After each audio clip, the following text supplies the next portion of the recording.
What is contamination? Hi, I'm Ivan. I'm Nick. And this is the DIY Detail Podcast. Today we're going to go into what is contamination? How does it get on your paint? Why is it on your paint? And why doesn't washing remove contamination? If you have white paint, you can often see contamination, Ivan LaCroix. But if you have darker paint, it might be a more difficult thing to even diagnose, let alone, what do I do next? Right. So before we go into diagnosing and all that, let's take a look at what is contamination. Now, if you wash your vehicle on a regular basis, let's say weekly, you're going to reduce the level of contamination in your vehicle, but you still are going to get contamination that accumulates. And what contamination is, and we call them bonded contaminants because they bond themselves to your paint. The primary culprit is your own brakes of your own car.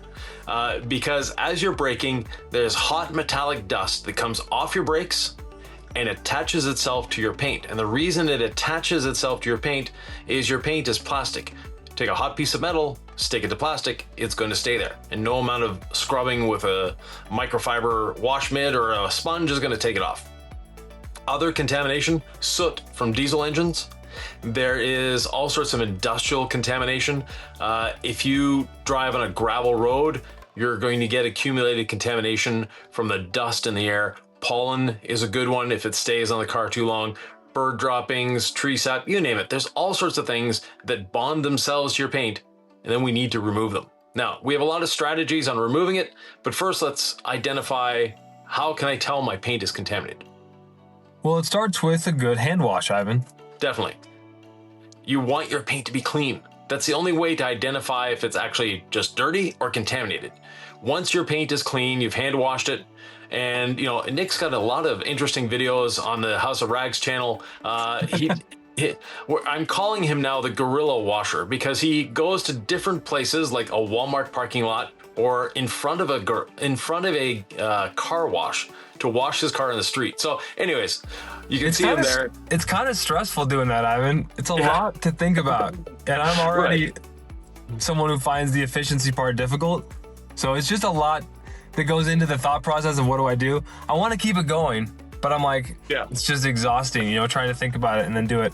But anyway, that's what's happened so far. And I have Nick at night on the House of Rags on Sunday, so stay tuned. I was actually in need of a detail in this Jeep here, and that's what the video is about. So So anyways, we have the vehicle cleaned. Now, how can we tell there's contamination on the vehicle? One of the methods that's been used for a long time is to put your hand inside a sandwich bag, a plastic bag, it doesn't matter, and lightly, I can't stress lightly enough here, run it across the paint. And you will feel the contamination through the bag. Now, you have to make sure the bag is actually clean. This is something that I did in a training session a long time ago. One of the people in the training session challenged me to polish paint against him because he thought I was better than I was, and he probably was. But anyways, that being said, he was like hell-bent that he was the best detailer in the world and all that. And I asked his boss, can I teach him a little lesson in humility? Boss said, go for it. So I gave him a plastic bag and said, when you feel the paint with the plastic bag and don't feel contamination anymore, then I will gladly come back and we'll polish a car side by side and we'll see who does the better job. A couple days later, his boss called me and said, okay, what do I do? He's decontaminated, he's wet sanded, he's polished the car, and he still feels the contamination on the surface. I said, all he has to do is clean the bag. So it's the simple things that count. You need to make sure your bag is clean. Once that little plastic bag is clean, run it across the paint lightly, and you'll feel all the little bumps. It amplifies your feeling in your fingers. But my preferred method is actually using a credit card. And people freak out, especially detailers. What? Credit card on my paint? First of all, it's a soft plastic that's softer than your paint. Secondly, especially for a customer. So if you're a professional detailer, if you put their hand in a plastic bag, they're going to be going like this on the paint. And, oh yeah, I can feel it. Just like the customer when they come to pick their car up and, oh, what's this? And they scrub their finger all over it. And we freak out. So anyways, you ask the customer for their credit card. It's coming from them. It's not a trick, first of all. Secondly, running a hard plastic card against paint, everyone is stressed out about that. So they are not going to be holding it with a death grip and running it across the paint.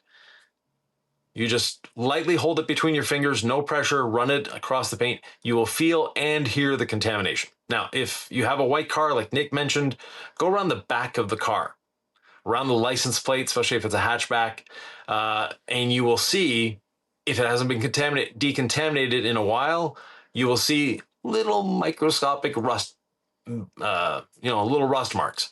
That is contamination. And why we see them on a white car is white paint, silver paint, light colored paints don't get hot enough to evaporate the liquid around them.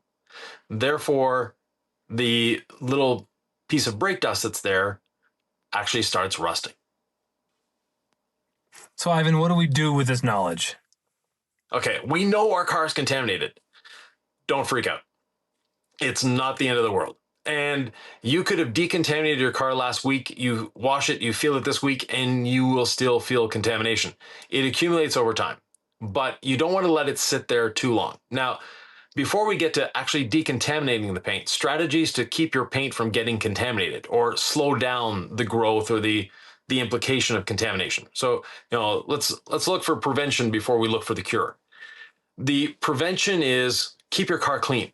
You want to wash your car on a regular basis.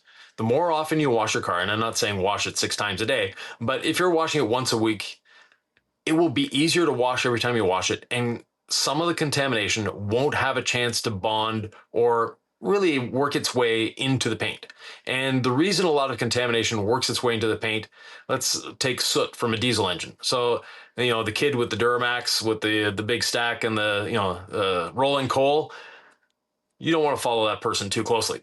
But what happens is that soot is a dark particle. Dark particle, especially on a light colored paint, it heats up and that particle can actually sink into the paint because it gets hot on plastic. Heat, plastic, they grow together. So that is one of the sources of contamination. There's overspray, there's all sorts of different things. But by washing your vehicle on a regular basis, first of all, you'll be able to identify if it's getting contaminated, because there are some vehicles we've done on the channel that you can actually feel it with the sponge. It's that contaminated. So that is one of the things you need to look out for is, how's my vehicle feeling? What's the water behavior like? Your water behavior could be great. And if it's contaminated, that's definitely going to reduce the water behavior. And you'll see that lower panels of the car, behind the wheels, so behind the rear wheels, behind the front wheels. If you live in a coastal area, or if you live in an area with a lot of dust and a lot of pollen, you'll see it on the top surfaces of the car where you'll lose some of the beading, but other areas of the car, the beading is great. So if the beading is great on just parts of the car, you know that those parts, they're not too contaminated. The parts that are contaminated, the beading won't be as good. And a sealant or a coating just doesn't fail on one panel unless there's a problem with the panel. Like if it's on the sides and it's not beading anymore, you probably drove through winter, you drove through rain, whatever, or just a newly constructed road can be enough to do that. So those, other strategies to reduce contamination accumulation, other than washing your car on a regular basis, is protect your car. Have some form of protection on it. That protection can be as simple as wax. It can be something like quick beads. It can be a ceramic sealant, or even better yet, a ceramic coating. Ceramic coating is going to be your best line of defense against contamination, but it's not going to prevent contamination. It's going to slow the accumulation of contamination. I also think just getting your car coated, or learning preferably to do it yourself, in my opinion, is a great way to get to know your car and get a deeper connection with your car, because you really have to inspect every surface and then protect it very meticulously. And so you just get to know the car. Right. Definitely. You get to know the car, its little idiosyncrasies, and you also, get a better relationship with the car. And exactly. once you've coated your car, you tend to want to keep it cleaner. You tend to want to get back that feeling of, I just coated it. It is so great. Like you've got the 8.3 stack on your Jeep. And when it's dirty, you get stressed out. You want to clean your Jeep because it's like, it looks so good when it's clean. So, I know your Subaru has been through hard times because you sort of fell out of love with the Subaru, and but the Jeep is getting a little better care than the Subaru. But you're doing the Subaru more often now too. So The Jeep has actually been neglected for a few weeks, and we just went on a little off-roading trip, and so yep, it's stressing me out how dirty it is. There's bug splatter everywhere. I mean, I wanted it to get dirty, Ivan, but yeah, now it needs to get cleaned. And as we're right. talking, I'm just thinking about all of the things I need to do to the Subi and to this Jeep. It Yeah. is a little stressful. I do care a lot more now. Right. Now, another thing that will help prevent or slow down the accumulation of contamination, we mentioned washing, and you mentioned you just got your Jeep dirty. You went off-roading with it, which is what you should do with a Jeep. Yeah, And you've got, highway driving, so you got bug splatter all over it. You might have some bird droppings. Those you want to get off sooner than later. I know that. And That's why I'm stressed out. Is because I'm yeah, watching them just sit on the paint in the middle of summer, and right. I haven't got to it yet. And it's just I Yeah. know better. That's why I'm all not. I'm just anxious about. I know what's happening, and I know it Yeah. needs to get done, and I haven't done it yet. Right, but the coating is there. The coating is protecting your paint Yep. from the chemicals in your contamination getting through. Now, you've identified your vehicle's contaminated. You know where the contamination comes from. You know how to slow the accumulation of contamination. But how do I get rid of that pesky contamination? There's a couple of ways. Where Yeah. would you recommend we start? We'll start with the gentlest way of doing it, and that is our perforated synthetic decontamination towel.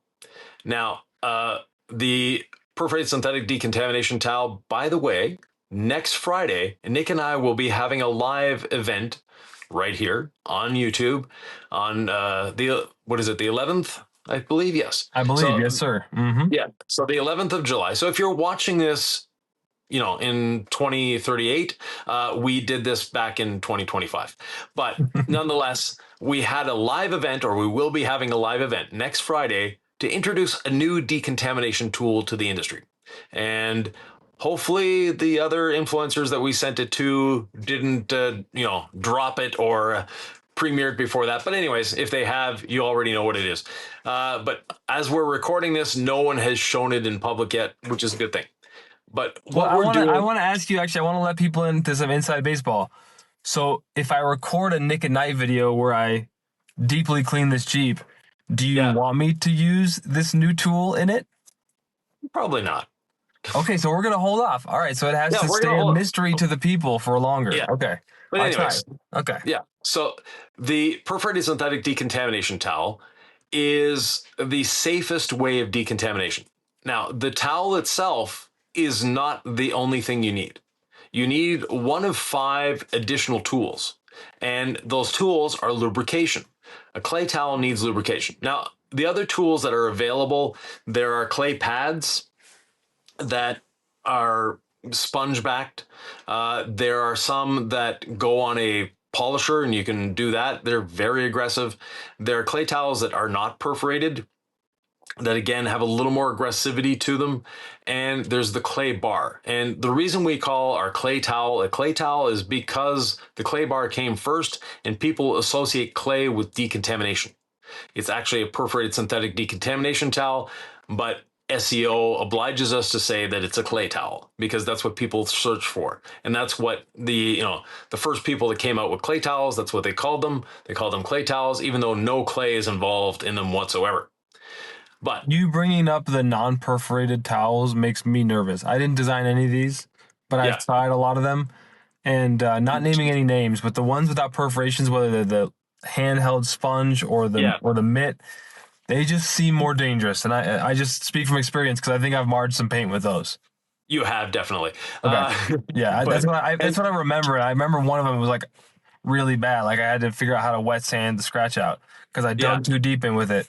And it kind of freaked me out about like clay media. I was like, I'll just stick to the clay bar. So maybe someone else has had that same experience. Right. And there will be comments, and every time we show the clay towel, we get comments that never clay a car without polishing because you're going to mar it all up. You're going to scratch it all up.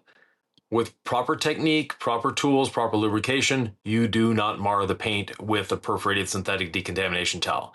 Now, they're not all made equally. There's some Chinese knockoffs, even though ours is made in China. But in China, there's many, many different manufacturers of these. They all sort of look the same.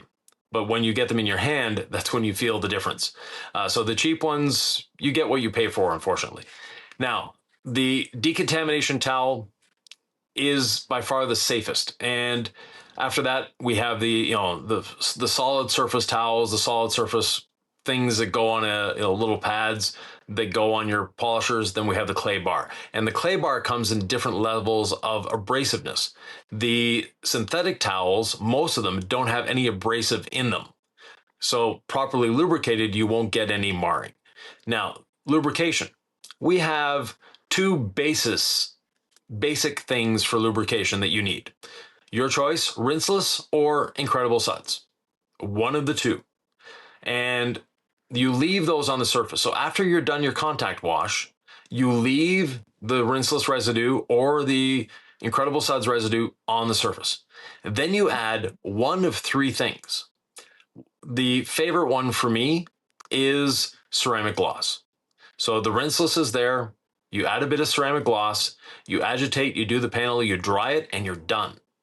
So that's a very, very quick way of washing, decontamination, and adding a sealant to your paint all in one. That's a great step. You can do the same thing with quick beads. And quick beads, people are like, well, it has to be rinsed off. Actually, you don't need to rinse it off if you do it this way. And if you were doing Incredible Suds, you can do Incredible Suds, use quick beads with your decontamination towel, one spray on the towel, one spray on the panel. And by the way, we have a lot of videos on these. There's a playlist, I think, for the decontamination towel. We'll link it down below. But anyways, that is another way of doing it. And that one you can rinse off. If you used rinseless, you can just agitate and dry. If you're using the Incredible Suds combined with quick beads, then you need to rinse, but you need to do it panel by panel. So it's a little more stressful. It's not as easy to do. Definitely do not do this in direct sunlight with the quick beads and Incredible Suds. But the last one, and this is the one that most people use, and we use it before any time we are going to polish or coat a car. That is using the decontamination towel with rinseless and or Incredible Suds, your choice, and then iron remover. Now, iron remover is part of the decontamination trio of chemicals. We have three chemicals specifically aimed at decontamination. One of them is iron remover, and it can be used with the perforated synthetic decontamination towel. Then we have our water spot remover and our tree sap remover. Those two you do not want to use in conjunction with the towel. They don't mix. They're going to destroy your towel. So don't even think about it. Don't try them. Don't try other brands as well. It's just not going to end up well for you. We've had enough DMs, emails. A lot of people have told us our combos work, and then they try other brands and they're like, well, what happened? And we always advise, just be very cautious with the iron remover decon towel combo. Like, we know ours works. We've tested it. We can't tell you how other combinations work. So it's kind of simple. Just follow the recipe, right, Ivan? Very simple, yes. And we have engineered them to work together. For me, the combination of the rinseless or the Incredible Suds with the iron remover and the perforated synthetic decontamination towel gives us a really, really lubricious surface. It's safe, and we're breaking down the rust that's holding the iron particle in. And people think that iron remover actually removes iron. It doesn't. Iron remover, what it's doing is your little ball of iron that came off your brakes, embedded itself into the paint, starts to rust. As it starts to rust, it forms this rusty crust. And at the same time, you get that white that staining if you have a light colored car. On a dark colored car, you'll never see the staining unless it gets really, really bad. From there, what the iron remover does is actually breaks down the rust. It's never going to attack the iron itself. So iron remover does not remove iron from paint. It removes the rust stains, and it breaks down the rust holding the iron in. Now, if your contamination is fresh, those brake particles are fairly fresh on the surface, what they're going to do is there's not enough rust, so you still have metal in contact with that paint. So it's not going to come off. Now, if it's been there and it's rusted for a while and has rust around it, the iron remover will get behind it because it's following that little line of rust. So if you think of a donut, right? You've got the soft inner part of the donut, the doughy part, and then you have that crust on the outside. That crust is the rust. And if you have a crust built on it, that's great. the iron remover will go around the crust like the sugar goes on a donut and encapsulates it. And then it'll pull it away. But if your iron isn't rusted enough, it's actually not going to take it away. That's where the perforated synthetic decontamination towel comes in. It actually, for lack of a better term, plucks the little piece of contamination off, gently holds it into the towel. But when you dunk your towel back in your wash bucket, it's going to release it. And those of you that are overthinking, stop typing now. You don't need to type this. But if you do have questions, comments, please leave them below. We're always happy to answer.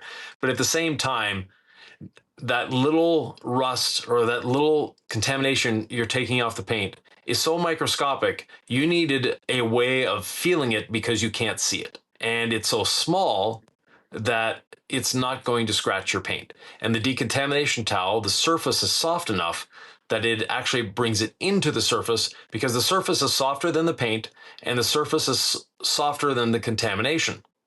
So an example, you have a mattress, right? If you put a sheet of steel over the mattress, great.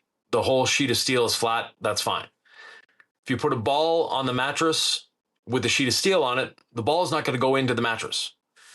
You take the sheet of steel away, you put a ball on the mattress and it's going to sink into the mattress, especially if you have a memory foam mattress, it's just going to sink right in there. That's what's happening.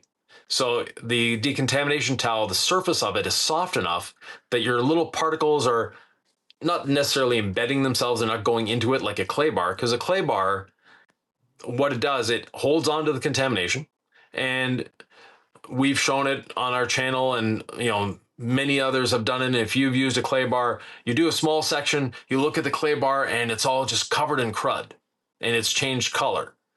And then you have to knead it to bring that contamination into the clay towel.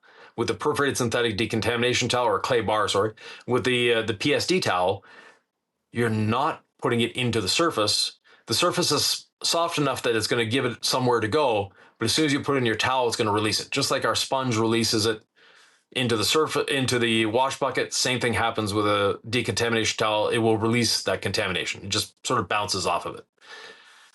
That makes it a lot safer. And with the proper lubrication, again, very safe. If you've made it this far on the podcast, please subscribe. Yep. It's a great way to say thank you. Hopefully we've provided some value, and subscribing is a free way to say thanks. One thing we want to say is thank you for watching. The question is, could you use a clay bar? I mean, what's the harm of using a clay bar? So a clay bar, because it is an abrasive, you run the risk, and it's quite a high risk, of marring the paint. And some people, as detailers, we see marring. We look at a car and go, ooh, it's swirled, it's marred, it's got this, that, and the other thing. A lot of people look at the car and go, ooh, it's shiny. So we see things that a lot of people don't see, but we know that it happens. So with a clay bar, you run a high risk of marring. And yes, you can use proper lubrication with a clay bar and not get any marring, but you have to be very patient, and it's a very slow process with no pressure, et cetera, et cetera. And why take the risk? The other thing with a clay bar is it's slow and they're expensive. Now, you can buy a clay bar online for $5, or you can buy the towel for whatever the price is. I don't know pricing, but somewhere around, $35, $40. I don't know what the price is at the moment. But that clay bar, drop it on the ground, is going in the garbage. The clay towel, drop it on the ground, put it in your wash bucket, keep going. The clay towel, after you've done, or the clay bar, after you've done a couple panels and you've kneaded it and kneaded it and kneaded it, it's not coming clean anymore. When it stops coming clean, you take that section of the clay bar that you bought and throw it away. Get another section. Keep working that. Also, the surface of the clay bar, depending on how you're using it, some people put little quarter-sized pieces and just 2 fingers. That takes a lot of time. Whereas with the towel, we're covering a larger surface. We're covering it faster. The towel lasts longer. It's just a more efficient process. One piece of feedback that I've loved is someone saying, I've tried all the products on the market, but I keep coming back to DIY, especially on the exteriors for these washes and ceramic coating videos. Our products just work. And I love that feedback from people, because it's this process, it works phenomenally well. Compared to the hard labor of all these tiny little shoulder cuts when you're doing the clay bar versus the clay towel, it's just so smooth. It's so much less work. Yeah, it just glides over the surface. It does what it needs to do. It does it quickly, it does it efficiently. And one of the hangups that some experienced detailers have is it sounds too simple. Well, yes, we do all this engineering and R&D to make your lives easier. So to Nick's point, just try it. And once you've tried it, you'll see that, oh, wait, it didn't mar the paint, or it didn't scratch the paint, or it didn't do this, and it decontaminated it. It's great. Now, a clay bar will give you a deeper decontamination, but there's that risk of marring. And some detailers say, I'm going to be polishing anyways, I don't care. If you're going to be polishing anyways, that little bit of contamination that remains is not going to interfere with your pad. It's not going to interfere with the polishing. Then we'll have some people say, why decontaminate? I'm going to be polishing it. That contamination will rip your pads to shreds, and you don't see it, but just slowly, your pads are not going to last as long. You're not going to get as bright a finish. You're not going to get the results you want. You risk micromarring because it's picking up that contamination that your clay towel should have picked up. And now you're just running around with the pad over and over and over again. So no, don't take a dirty car and start polishing it. Take the time to decontaminate. And with the systems that we show on a regular basis on the channel, it takes 10 or 15 minutes to do. It's not that long. And it's such a great, easy process. And like I mentioned, my favorite is combining ceramic gloss with the decontamination towel and rinse and wash. That is, for the professional detailer, a moneymaker. It's a fast, easy service that your customers will love. It gets a nice finish. It's shiny, it's glossy, it's slick. There's no contamination left, and it didn't take you a lot of time. That's a great step without using a hose. The other option is you hose off the iron remover. Yep. Now you've got wet paint again. And then you could go to a product that is called water spot remover, but we like to call, or at least talk about it in this way, like the mineral cleanse. Right. So you remove the iron contamination. The next contamination is minerals. And where do we get mineral contamination from? We get mineral contamination from three major sources. One is those of us that have to deal with the white stuff falling from the sky in the colder parts of the year, aka snow. To get rid of the snow on the roads, they put salt down. Some places they put sand, they put calcium chloride, they put all sorts of funky little chemicals to make sure the snow doesn't help you slide off the side of the road. With that those minerals accumulate on the side of the vehicle and they stick there. Whether you have a coating, whether you have a wax, they just stick there. And they're very tenacious. Washing is not going to remove them. Now, if you wash regularly in the winter, they're not going to accumulate as much, but they're still going to accumulate. The other method of getting contamination, and this is for the people that are lucky enough to live near a coastal area, and that is the dew in the morning. So if you have the dew coming off the ocean in the morning, it's loaded in salt. Mineral contamination is something that accumulates in your vehicle, whether you want it or not.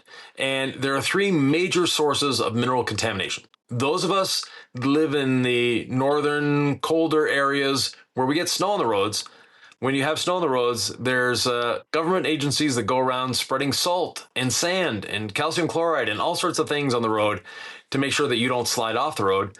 But that also coats your paint in this fine little layer of minerals that we don't see. And when we don't see it, but when we go to wash the car, we can scrub with our sponge, our wash mitt, whatever, and there's no beading that comes back. That's mineral contamination. That's why we need to do a mineral cleanse with water spot remover.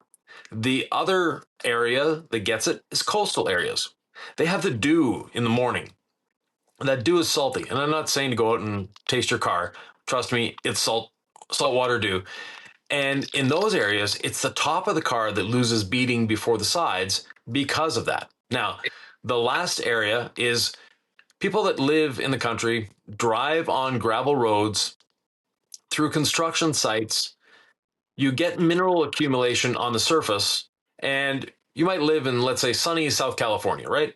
Southern California, not close to the ocean. So you're not getting snow, you're not getting the dew in the morning, but you drove through a construction site. You drove through something like that, and the minerals get on your car.